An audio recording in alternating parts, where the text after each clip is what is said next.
Good evening. देखो अपने जो क्वेश्चन कर रहे थे, ठीक है।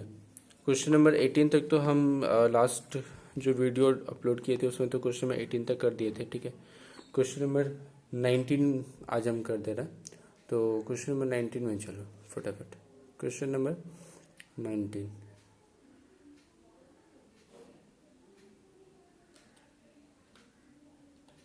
Page number 23।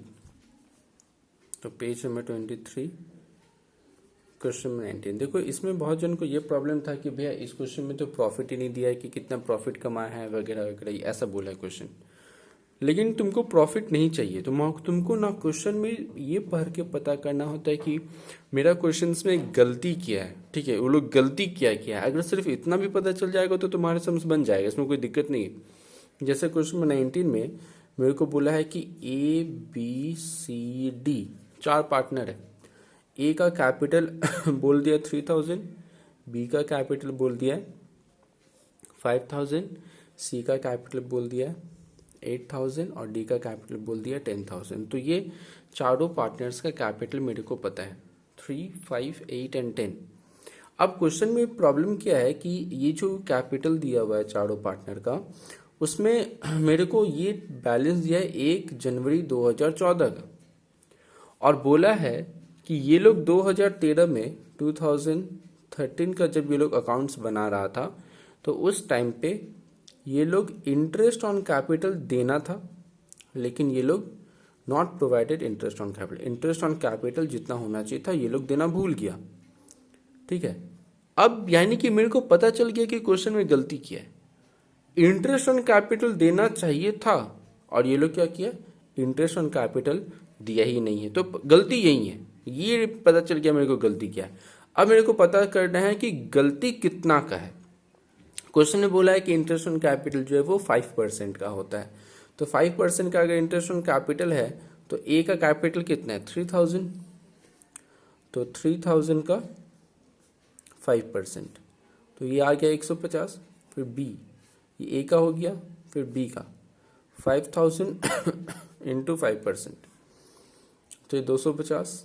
सी 8000 इंटू 5%, 400, और डी 10,000 इंटू 5%, 500। तो ये टोटल ऐड करते हैं, देखते हैं कितना गड़बड़ है। 500, 400, 900 और ये हो गया 400, तो 1300। तो 1300 रुपया का जो है वो गड़बड़ी है। ये 1300 रुपया का हिसाब अगर हम ठीक कर लेंगे तो मेरा बात बन जाएगा। अब मेरे को क्वेश्चन में जो है वो प्रॉफिट शेयरिंग रेशियो दिया नहीं है। जब भी प्रॉफिट शेयरिंग रेशियो नहीं दिया हुआ क्वेश्चन में तो वो उसको तुम लोग इक्वल मानता है, ठीक है। इतना तो तुमको पता है अभी तक। अब देखो 1300 रुपया इंटरेस्ट ऑन कैपिटल बोल के देना चाहिए था, लेकिन ये लोग इंटरेस्ट ऑन कैपिटल प्रोवाइड नहीं किया है। इसका मतलब 1300 रुपया से मेरा प्रॉफिट क्या हो गया है, ज़्यादा हो गया होगा। तुम बोलेगे कैसे हो गया ज़्यादा भैया, देखो सिर्फ समझाने के लिए, हाँ सिर्फ ये समझाने के लिए ये हम लिख रहे हैं, ये तुम्हारा आंसर का पार्ट नहीं है। अगर ये लोग प्रॉफिट एंड लॉस एप्रोप्रिएशन बनाता तो ये सबसे पहले क्या लिखते, बाई पीएल मान लो 10,000 है, ठीक है। सपोज 10,000 प्रॉफिट है तो यहाँ 10,000। सबसे पहले हम लोग यहाँ पे टू इंटरेस्ट ऑन कैपिटल लिखते हैं ना, टू इंटरेस्ट ऑन कैपिटल, यहाँ पे 1300 रुपया, तो 10,000 में से 1300 माइनस करो तो कितना बनेगा 8,700। तो 8,700 जो है वो मेरा डिविजिबल प्रॉफिट बन जाएगा, डिविजिबल प्रॉफिट 8,700। अब अगर हम तुमको ये बोले कि इंटरेस्ट ऑन कैपिटल हम देना भूल गए, तो इंटरेस्ट ऑन कैपिटल देना अगर भूल गया हो तो इसका मतलब क्या, ये लिखना भूल गया। अगर ये नहीं लिखें तो हम लोग क्या करेंगे, 10,000 में से कुछ माइनस नहीं होगा तो ये भी तो 10,000 आएगा। यानी कि अगर इंटरेस्ट ऑन कैपिटल नहीं लिखा होगा तो इसका मतलब प्रॉफिट मेरा 1300 रुपया से बढ़ गया होगा। तो ये पता तुमको चल जा रहा है क्वेश्चन में। अगर यानी कि गड़बड़ी किसको है, गड़बड़ी सिर्फ 1300 लेके है, 1300 रुपया को ही लेके गड़बड़ी है। अगर हम 1300 रुपया को ठीक कर देंगे तो फिर सारा प्रॉब्लम जो है वो यहीं पे सॉल्व हो जाएगा, ठीक है। तो क्वेश्चन में मेरे को पढ़ के हमेशा ये देखना रहता है कि गलती कहाँ है। ऐसा जरूरी नहीं है कि मेरे को प्रॉफिट पता होना ही चाहिए, मेरे को बस इतना पता चलना चाहिए कि गलती कहाँ है, ठीक है। तो गलती कहाँ है, 1300 रुपया को लेके गलती है, जो कि इन लोगों को इंटरेस्ट ऑन कैपिटल बोल के मिलना चाहिए था, लेकिन ये लोग आपस में प्रॉफिट बोल के बांट लिया होगा। तो 4 पार्टनर है, तो A B C D.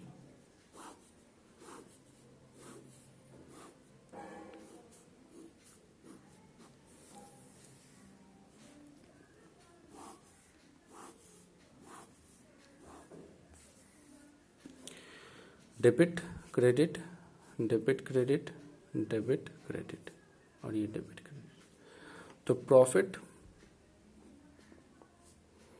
Already credited, मतलब इन लोगों को प्रॉफिट जो ऑलरेडी क्रेडिट हो चुका है। तो हम लोग क्या किए होंगे, 1300 रुपये का प्रॉफिट को आपस में बराबर बराबर बांटे होंगे, क्योंकि कुछ में प्रॉफिट शेयरिंग रेशियो दिया नहीं है। तो अगर बराबर बराबर बांटे होंगे तो चारों पार्टनर में अगर बराबर बराबर बांटेगा तो 325 रुपये का क्या आएगा, डिवाइड कर दे रहे 4 से, 1300 डिवाइडेड बाई 4। तो 4 क्यों किए, क्योंकि 4 पार्टनर है, ठीक है। 1300 को 4 से डिवाइड की तो 325, 325, 325 और 325। तो ये सारा का सारा हम डेबिट में लिख दिया, 325, 325 एंड 325, ठीक है। अब प्रॉफिट देने के बाद मेरे को ये किसको कितना मिलना चाहिए था, ये तो इंटरेस्ट ऑन कैपिटल बोल के मिलना चाहिए था ये 1300 रुपया, और 1300 रुपया में से ए को कितना मिलना चाहिए था, 150, बी को 250, सी को 400 और डी को 500। तो जिसको जितना मिलना चाहिए था, ए को 150 मिलना चाहिए, बी को 250, सी को 400 और डी को 500। हो गया। अब मेरे को क्या करना है, टोटल करना है। तो ये टोटल कर देते हैं,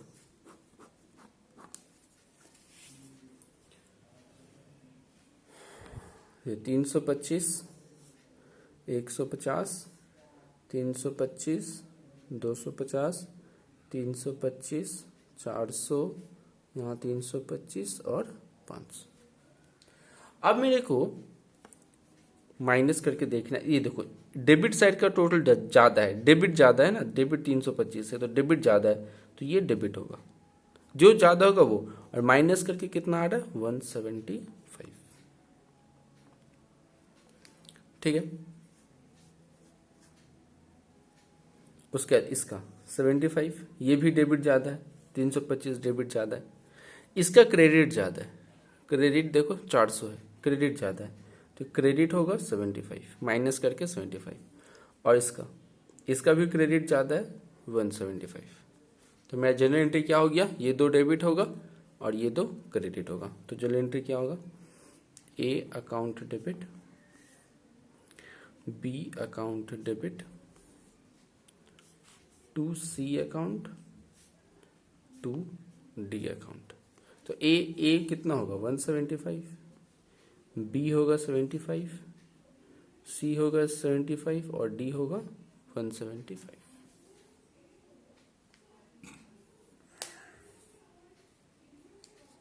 ठीक है, ये हो गया।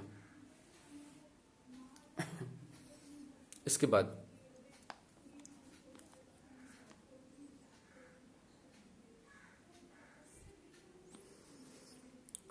क्वेश्चन नंबर 19 करने के बाद यहाँ से तुम लोग क्वेश्चन नंबर 24 से हम लोग किए थे क्वेश्चंस, तो क्वेश्चन नंबर 20 से लेके क्वेश्चन नंबर 23 तक होमवर्क जाएगा।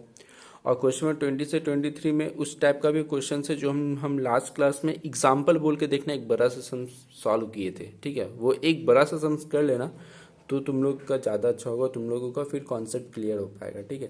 तो क्वेश्चन नंबर 20 से 23 हम होमवर्क दे रहे हैं, ठीक है।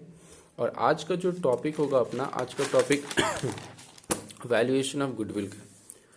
तो वैल्यूएशन ऑफ गुडविल, सबसे पहले ये समझो कि ये वैल्यूएशन ऑफ गुडविल समझने के लिए गुडविल होता क्या है, गुडविल क्या होता है, what do mean by goodwill. तो गुडविल जो है ना, वो एक इंटेंजिबल एसेट्स है, इंटेंजिबल फिक्स्ड एसेट्स है, ठीक है। इंटेंजिबल फिक्स्ड एसेट्स जो दिखता नहीं है। अब बहुत जन बोलता है कि ये गुडविल मतलब रेपुटेशन है, इज्जत है ना, है तेना है। देखो, किसी का इज्जत रेपुटेशन का वैल्यूएशन करना पॉसिबल नहीं है। ये गुडविल रेपुटेशन वाला ये नहीं है। ये गुडविल मतलब होता है फ्यूचर अर्निंग प्रॉफिट, ठीक है। गुडविल मतलब क्या होता है, फ्यूचर अर्निंग प्रॉफिट। बहुत जन अराउंड 90% को यही पता नहीं होता है कि गुडविल मतलब क्या होता है। तो गुडविल मतलब फ्यूचर अर्निंग प्रॉफिट है, वो रेपुटेशन वगैरह नहीं होता, ठीक है। किसी का रेपुटेशन का कैलकुलेशन नहीं किया जा सकता। ये प्रॉफिट के बेस के ऊपर कैलकुलेशन किया जाता है कि आने वाले साल में तुम कितना का प्रॉफिट कमा सकता है, ठीक है, तुम कितना प्रॉफिट तुम अर्न कर सकता है, ये है। तो ये तुम्हारा हो जाएगा फ्यूचर अर्निंग प्रॉफिट के ऊपर बेस होता है गुडविल। अभी फ्यूचर अर्निंग प्रॉफिट के ऊपर जो बेस होता है, तो मेरे को क्या करना, क्या क्वेश्चन में क्या हमेशा मेरे को मिलेगा, प्रॉफिट। तो प्रॉफिट के ऊपर बेस करके गुडविल का कैलकुलेशन होता है, ठीक है। अब कितना मेथड्स है इसका, तो मेथड्स ऑफ गुडविल, कितना तरीका से गुडविल निकाला जा सकता है। सबसे पहला जो मेथड होता है उसको बोलते हैं एवरेज प्रॉफिट, दूसरा होता है सुपर प्रॉफिट, तीसरा होता है कैपिटलाइजेशन मेथड, और लास्ट होता है annuity method.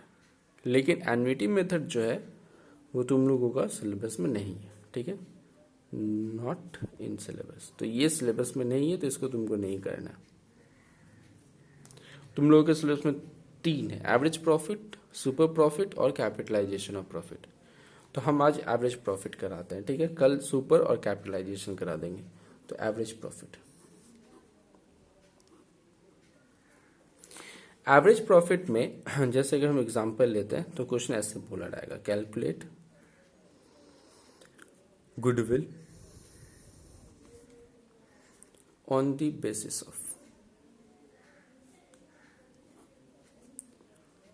3 year of purchase. Calculate goodwill on the basis of 3 years of purchase. 3 year of purchase and 5 years of average profit and 5 years of average profit, ठीक है, ऐसा question से बोला रहेगा। तो देखो पहले क्वेश्चन को समझो कि क्वेश्चन क्या बोल रहा है, कि क्वेश्चन क्या बोल रहा है, calculate goodwill on the basis of 3 years of purchase. ये ईयर ऑफ परचेज एक मिलेगा तुमको, हमेशा क्वेश्चन में ईयर ऑफ परचेज मिलेगा। तो जो ईयर ऑफ परचेज है वो जो है उसका मतलब होता है कि इतना साल तक वो गुडविल मेंटेन किया जाएगा, ठीक है। और 5 year ऑफ एवरेज प्रॉफिट मतलब क्या है, 5 साल का प्रॉफिट को लेके एवरेज किया जाएगा। ऐसा क्वेश्चन तुमको बोला रहेगा, ठीक है। एवरेज प्रॉफिट के मेथड के अकॉर्डिंग गुडविल निकलेगा कैसे, तो क्वेश्चन पर कि तुमको 2 चीज हमेशा देखना है, एक ईयर ऑफ परचेज और एक कितना साल का एवरेज करना है, ठीक है। गुडविल को क्या कर, गुडविल का कैलकुलेट, गुडविल निकालने के लिए हम लोगों को average profit into year of purchase करना होता है, average profit into year of purchase. अभी एवरेज प्रॉफिट कैसे निकलेगा ये तुमको पता ही है, जितना भी साल रहेगा, 3 साल 4 साल 5 साल, जैसे यहाँ पे 5 साल दिया हुआ है, ठीक है। तो यहाँ पे क्या होगा, समेशन ऑफ प्रॉफिट, मतलब summation of normal profit, normal profit का समेशन डिवाइडेड बाय ईयर, मतलब नंबर ऑफ ईयर, जितना भी ईयर आएगा। जैसे 5 साल का प्रॉफिट है तो 5 साल का प्रॉफिट को ऐड कर देंगे और कितना से डिवाइड करेंगे, 5 से डिवाइड कर देंगे, तो ये मेरा एवरेज प्रॉफिट निकल जाएगा। अभी बात करते हैं नॉर्मल प्रॉफिट की। नॉर्मल प्रॉफिट का मतलब क्या होता है, नॉर्मल प्रॉफिट मतलब it should not include any abnormal loss और abnormal profit. It should not include any abnormal loss और एबनॉर्मल प्रॉफिट। अब ये एबनॉर्मल लॉस का मतलब क्या होता है, एबनॉर्मल लॉस मतलब तुमको पता ही है कि जैसे क्लास 12 में फाइनल अकाउंट में करता था, तो लॉस बाय फायर, थेफ्ट, चोरी हो गया, आग लग गया, इसकी वजह से जो लॉस हुआ वो तुम्हारा क्या हो जाएगा, एबनॉर्मल लॉस। और एबनॉर्मल प्रॉफिट क्या होता है, जो अचानक से प्रॉफिट हो जाए, जैसे सेल ऑफ एसेट्स। कोई भी बिजनेस एसेट्स अपना नहीं बेचता, बट अगर कोई बिजनेस एसेट्स बेचा और उससे फायदा हुआ तो वो फायदा इसमें इंक्लूड नहीं होना चाहिए। या फिर डिविडेंड रिसीव मतलब क्या हो गया कि हम अपना पैसा कहीं और लगाए हैं। जैसे हम ट्यूशन में पढ़ाते हैं तो मेरा नॉर्मल प्रॉफिट क्या होता है, स्टूडेंट जो फीस देगा वो वाला प्रॉफिट। लेकिन हम मेरे पास जो पैसा था वो हम कहीं किसी को लोन दे दिए और वहाँ से हमको प्रॉफिट हो गया मान लो 50,000 का। तो ये जो 50,000 है ये तो मेरा नॉर्मल बिजनेस से नहीं है। 50,000 जो इंटरेस्ट मिला वो तो मेरा नॉर्मल बिजनेस नहीं है, तो ये 50,000 का प्रॉफिट मेरे बिजनेस के लिए नहीं लिया जाएगा। तो डिविडेंड रिसीव्ड ये सब ठीक है ना। तो जो क्वेश्चंस मेरा है, हमारा जो क्वेश्चंस यहाँ पे दिया हुआ है, कैलकुलेट गुडविल, तो हम फिर से लिख लेते हैं, calculate goodwill on the basis of 3 year of purchase and 5 year of average profit। ठीक है, ये मेरा क्वेश्चंस दिया हुआ है। ठीक, अब क्वेश्चंस में क्या लिखा रहेगा, एक तरफ ईयर लिखा रहेगा और एक तरफ प्रॉफिट लिखा रहेगा। ठीक है, ईयर प्रॉफिट। ठीक।